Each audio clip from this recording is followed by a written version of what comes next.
One day, I woke up 30 years old, looked in the mirror, and I did not like what I saw.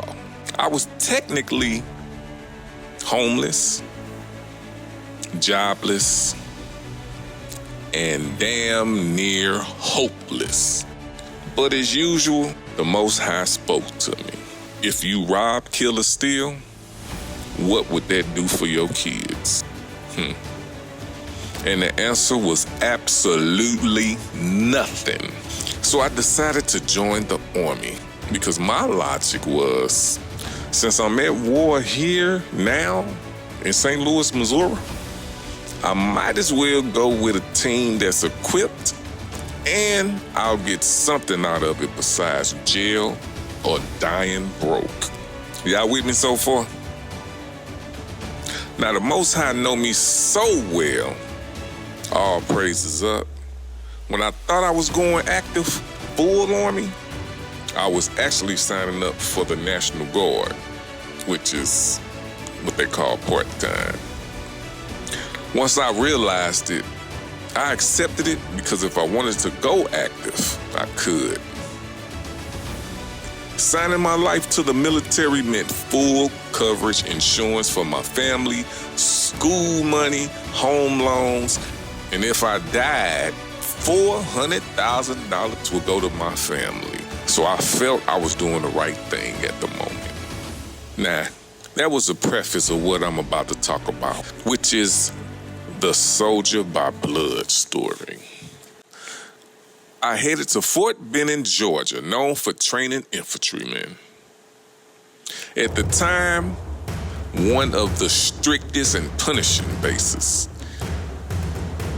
Any military people in the place? Any military? You know, basic training reminds me of a grown preschool. Real talk. One of my memories of basic training was definitely winning the heavyweight pugil stick tournament. If you don't know what a pugil is, or a pugil stick is, just imagine a big toothpick with like a thick boxing glove type cushion on both ends that you hold, and you swing both ends. This was some true gladiator shit for me because I wanted to be a PG, which was the top spot of leadership. That being said, you had to be the best out your platoon, which either goes by rank and or PT score. And normally they either submit to the PG or had to beat the PG or vice versa. So my first opponent was a big, crazy, strong mother, Private Smith. He only had one speed, and that was beast mode. And everybody thought I was gonna lose, but I had a strategy. While he was swinging wild, I faked jab and caught his ass flinching and hit his ass with a good one. Just had to get an open face shot, best out of 3. Whoever get to 3 first, win. But you had to win by 2. Because he wore glasses, I didn't think he could really see good. So, that's why I faked him and jabbed him, just some strategy. So that was an easy win. So 1 PG down, which was IPG. Second fighter was the other company PG.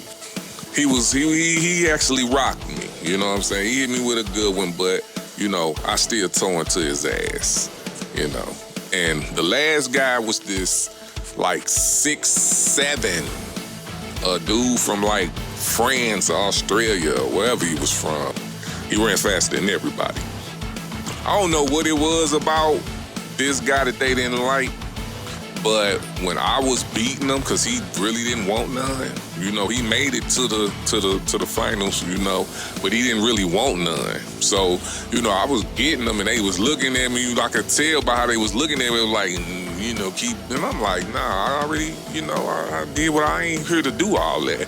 But bam, I won. The moral of this was I beat every PG there, but I did not become the PG in basic training.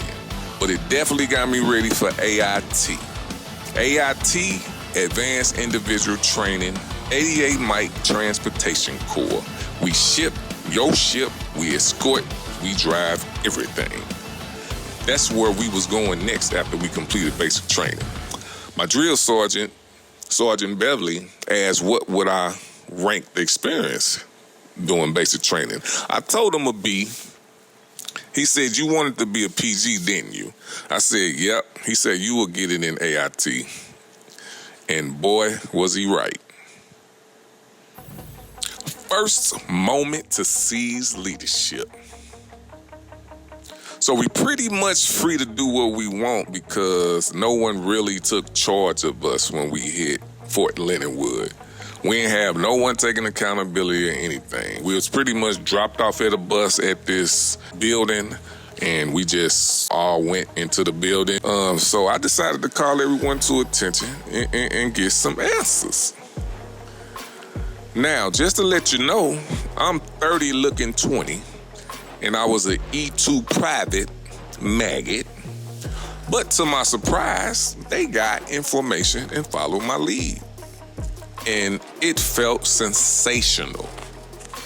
After all that took place, a sergeant who was in leadership came outside and gave us props on being soldiers, and that began my journey. Y'all with me so far? Y'all a great crowd. After registration was done and they assigned us to companies and platoon sergeants, that was pretty much going to be our homes for the remainder of our time in old Fort Leonard Wood. My faith was right there. Now, Sergeant Ruff, a name I could never forget, appointed specialist to PG, which was within our right. He's the highest rank. It's all about rank in military, and it definitely was all about rank in basic training in AIT. So, I mean, that's what it was supposed to be. They appointed the specialist to PG, the position I wanted. So, boom, it was a done deal, right? Nah, he basically pulled me to the side and told me I should do it because he know I wanted it. And he didn't want it. I was like, but she appointed you, Sergeant Ruff appointed you. And he said, I outrank you, so I'm giving it to you. I said, okay. I mean, it made sense. Next formation, I was in a PG position, called everyone to attention, and Sergeant Ruff asked me what was I doing there. I said, I'm the PG, Sergeant. That's just how I said. I'm the PG, Sergeant. She asked, where was Specialist Spencer? I said, he assigned me to be the PG, Sergeant. She said, okay. I was like, let the PGing begin, baby. First off, let me tell you this. Normally, PGs get swapped out either when they do something wrong or when a phase change. I wasn't planning on getting swapped out. My goal was to be in the top 90% of everything. I was going for my PT badge, which I needed 90% in push-ups. Check, got that. A 2-mile run, check, got that. And sit-ups, well, I came a little shy, 87% on that, but it didn't deter me because I was still in the top 95% of the class. I came out of class work with like a 98%. Driver's test was top 90%. You think that was keeping me as PG? Nope. That was just the icing on the cake. What kept me PG was taking responsibility of the whole company. The company was made up of 2 platoons. I led 2nd platoon and someone else led 1st platoon. I was the first up. I was last to sleep. I chose good squad leaders. I followed the 7 values of the Army, which was loyalty, duty, respect, selfless service, honor, integrity, and personal courage, which was instilled in me by the Most High before I ever set foot on this earth dirt. Let me tell you something. I was doing so good that 1st Platoon PG got switched out at least 3 times in about a 6-week time frame. But I knew I was doing something right when someone from 1st Platoon got in trouble and the 1st Platoon PG came to me and explained that the sergeant wanted to talk to the real PG.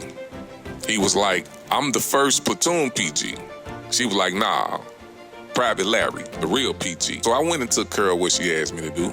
Yeah, I pretty much kicked ass all through AIT. At the end of the training, I received top honors, promotion on rank, and I set a record on getting the most honors. Sergeant Beverly was in line when he said, I'll get it.